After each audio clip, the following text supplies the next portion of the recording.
Jonggo dula candak kapas trek pitik menol-menol. Petruk metu jedidit nyuwun diparingi. Kula tak nyuwun diparingi nggih, Mbak. Nyuwun pareng to, Mbak. Mbak Ayu nyuwun pareng to. Wah. Truk apa? Kowe nyuwun diparingi aku mandang aku nyuwun kok meneng ae. Apa sing ngapake-ngapake ora bisa? Kula nyuwun pareng to, Mbak. Nyuwun sewu. Pareng ning nong tenan kok. Petruk nembang sore-sore ning latar karo sindene. Coba wingi aku tak takon ya. Kakang Mbak Yujo lali warengku rumahku apa luka susu semuanya awet dan masuk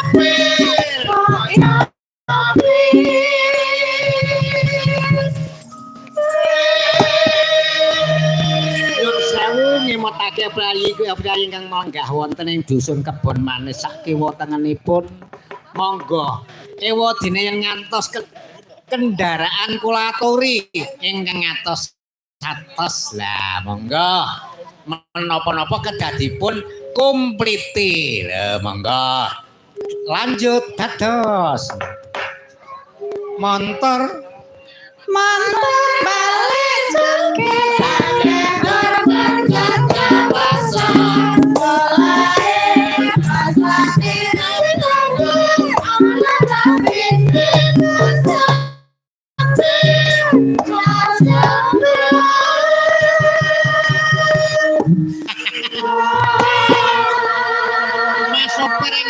kendaraan apa wae aja nganti padha sembrono. Jalaran nek sembrono kuwi tatahe ku nyawa. Ana teman, aja padha. Enggak, kali lanjut. Aja padha eling tatahe nyawa. Layaknya manusia lalu lintas pandangan.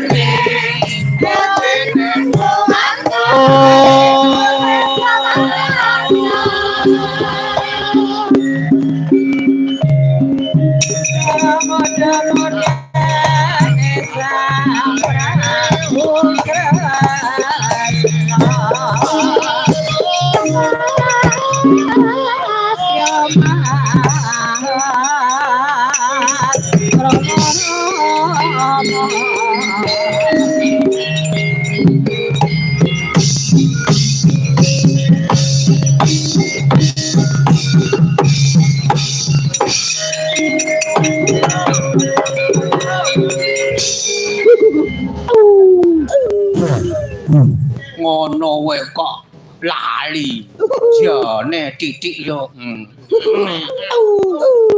ding ding ding ding dong dong dong dong dong ding dong dang dong dang dang dong dang dong dang ding dong nang ding dong dong ding ding dong ding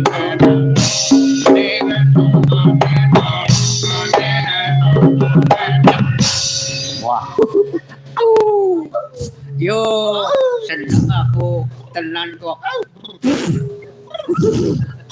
titik yo ngene tenan kok aku ora lali kok apa lali apa terus tenan kok terus aku rene metu kok terus wis metu panjenengane ingsun kok tenan maison metu ini titikne yo bukannya suka bonang yo nong dong dong dong dong dah ya ciro lu